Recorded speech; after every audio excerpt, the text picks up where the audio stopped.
Our picks for week 1 are here. They're presented by our good friends over at FanDuel. Go over there today to sign up. But as it being week 1, the top 5 games in college football, which we're going to do this every week, we are picking the 5 toughest games, and we are going to pick our teams. When we look at the teams, let's start here. Ohio State versus Texas. Ohio State a favorite at -2.5 at FanDuel. We're both going with the University of Texas. I have actually been giving out on the guest spots that I've done this week and also the last couple weeks. I'm taking Texas money line. I don't think that when you're in the situation with a 2.5 point hook in that spot, I don't think it's really worth placing them to cover that 2.5 point spread. Take a money line, get the plus odds. I like Texas for a lot of things that we talked about in the preview. You have the deeper defensive line, which I'm kind of stunned by Ohio State fans arguing that their interior defensive line depth is better. That was all in our comments. It was a talking point after the spring about how the coaching staff wanted to get better talent on the interior of their defensive line. Ryan really brought it up 2 weeks ago in his press conference. Right. I think that to me is really important. The continuity between coordinators is really important. You've got 2 completely new coordinators for Ohio State. You've got the same guys coming back for Texas.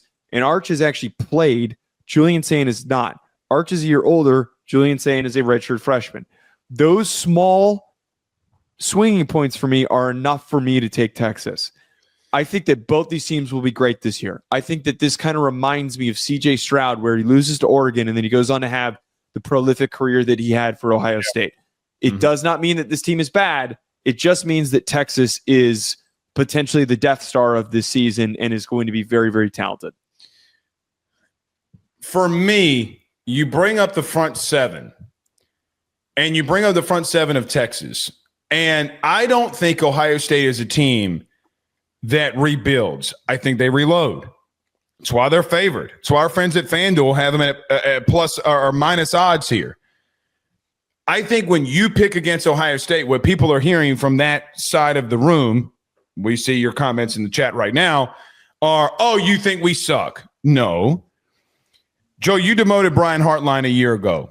You have a brand new quarterback. You have brand new offensive linemen. You have 2 new running backs. I know Jeremiah Smith is on the outside. I know Julian Sain is a very talented kid. But I have so many questions that I can't get answered until you play. Joe, we might not pick against Ohio State from here until Kingdom Come after week 1. But right now, what do we have? We have both play callers coming back from Texas.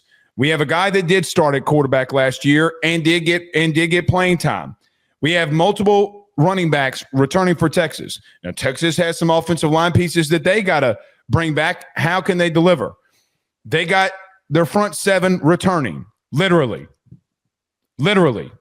So when I look at this, when teams and games are so even, especially in the beginning of the season, who do I have the least amount of question marks about?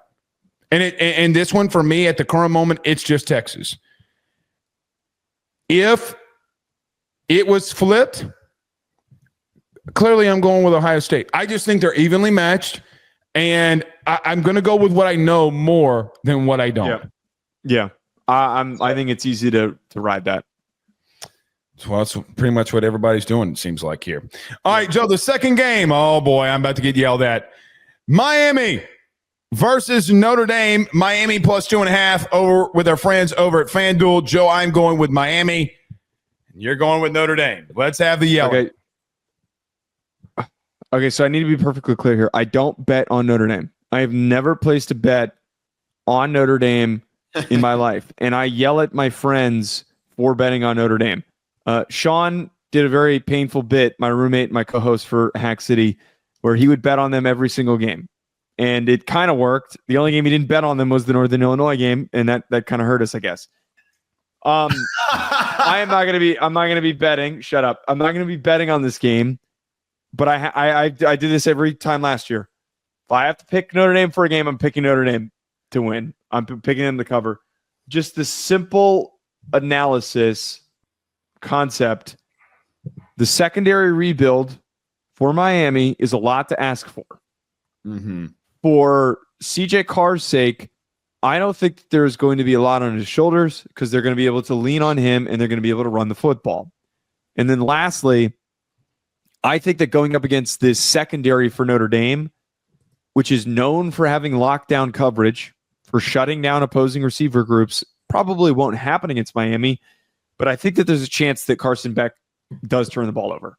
And a turnover, I think, cannot take them out of the game, but gives Notre Dame an edge because they are the kings of time control and slowing the game down. Those to me are the biggest edges and why I would pick Notre Dame. All right. I'm going to say something, and you're going to get mad. Probably. But it's just what I think. I'm not trolling you. I'm not trying to make you mad, but I don't believe you. I really am. I'm really not. I swear to God. Joe, it comes down to one simple thing for me. I know Carson Beck had a lot of turnovers last year and didn't play good. He's coming off a big elbow injury. I get it. Joe, I gotta see this offense with CJ Carr. I gotta see it. And there's a very strong chance that Notre Dame comes out here and they run the football right down Miami's throat. There's a very strong chance. And you've been telling me this all offseason that the wide receiver room is taking a step and that CJ Carr just goes out there and balls. I'm going to tell you where I turn my pick. Marcus Freeman this week, when asked about the quarterback battle and quarterback situation, and he was a little cagey. I just have got to see CJ Carr in this offense. Go ahead. Kirby Smart hasn't even named Gunnar Stockton the starting quarterback. He literally did 2 weeks ago. No, he hasn't named him. He literally in the press conference said that Gunner's been running with the first team guys. But he hasn't publicly stated, and that's Kirby Smart. But this is my point. Though, caginess by a head coach doesn't mean anything to me. You haven't won 2 national titles. You don't get that benefit of the doubt. Why was he cagey? In what way was he cagey that you are this motivated enough to pick? Because I have multiple reporters at practice talking about interceptions. And listen, I don't give a shit what you tell me. I've been to them. When you are doing shit in practice, it's going to translate in a game. I don't give a shit what you tell me. I've been there. I've lived it. So when I have multiple people coming from your beat, not your beat, but that beat, telling me, hey, the reason it's going back and forth is because guys having a bad day, guys having a good day. Okay, this kid's going to be really good. Everybody believes that CJ Carr is going to be really good. It's his first start. And I have a dude who's been in the fire in a lot of situations. And quite honestly, I think that Miami and that front and that offensive line is actually going to change some things up. I think they're going to run the football. And I do not know if CJ Carr right now can make the play when you need him to. I don't know. I'm not going to fight you on this because we have 3 more picks that we got to get through by the end of the show. The only thing I will say, I think it means more about how good the secondary is, that they were causing problems for both quarterbacks. I think that fire that they've been through will help prepare we obviously know it's Carr now, but will help prepare Carr for this first week. I don't know, dude. I mean, I get it, but I don't. Agree. There's no difference in us. You're a Notre Dame guy. There's no difference in you saying that. Look, man, I don't know what I'm getting from Julian saying. From me coming out here saying I have no idea. What I'm but I just talked about. But when I talked about I don't know what I'm getting from Julian saying wasn't the point. The point was Julian saying still really gifted, and I think he's going to go on to be a great quarterback. That was the point. I'm more so saying, but I'm no. There's no. I'm more so saying that. Picking between potentially 2 of the best quarterbacks in college football this season, between Julian Sain and Arch Manning, I have to pick who's going to play better in the game. I am picking Arch Manning. And I'm picking Carson Beck. Okay, well, if Carson Beck could play better than CJ Carr and still lose the game. I think they're going to win it. All right, well, let's get to the next one. All right. Down goes Notre Dame. I couldn't even hold it together. Baylor +2.5 versus Auburn. Joe, both of us going with the Tigers here. I'm super focused for me, as I said in the preview yesterday. Lines of scrimmage are so important to me. There is such a gap between the talent on the Baylor offensive line and the talent on the Auburn offensive line. Baylor offensive line's fine. It's got some decent players. Dave Rand is a good coach. We've got Connor Lew, who's the best center in the country. We have Xavier Chaplin, who's a top 10 offensive tackle in the country, and we have Keldrick Falk, who's a top 3 defensive end in college football. That stuff shows up. That, to me, when you've got an SEC versus Big 12 battle, you need to have evenness in talent. And while there's explosiveness in the offense, and Sawyer Robertson's the better quarterback, I got to go with the beef up front. I agree. I completely agree. I will tell you, if there's a game this weekend that I just will not bet, it's on Friday. I will not bet. I'm betting the shit out of this. This is my favorite pick of the week. I'm my best bet of the week. I'm the complete opposite with you. No, you know why? You know why? I've literally saw New Mexico and Cal walk their happy asses into Auburn and whip that ass. I think it's gonna be different this year. It's very different. It very well may be. Well, it very well. They had the same talented roster defensively they had a season ago. Yeah, but it's a year older. All these guys are coming back. That to me is value, though. You're bringing back all those guys and all those players are going to contribute. They had 10 turnovers in those 2 games versus Cal and New Mexico. 10. Wait, but so that those were offensive issues. I know, but defense didn't win them the game. I know, New Mexico and Cal. Defense wasn't the liability for them. They had a very underrated defense last season, and a lot of those guys came back. They did, and they still lost to Cal. That was an issue. Fernando Mendoza went up in there and beat that ass. That was a Peyton Thorne issue. And we're going to sit here and act like Jackson Arnold is not somewhat the same of a turnover-prone quarterback. That's where the one swinging point is. If he plays like shit, then we're screwed. Okay. I'm screwed. No. Not we. You. I ain't nowhere close to that game. Keep me away from it. I do think you're right, though, on the big thing here.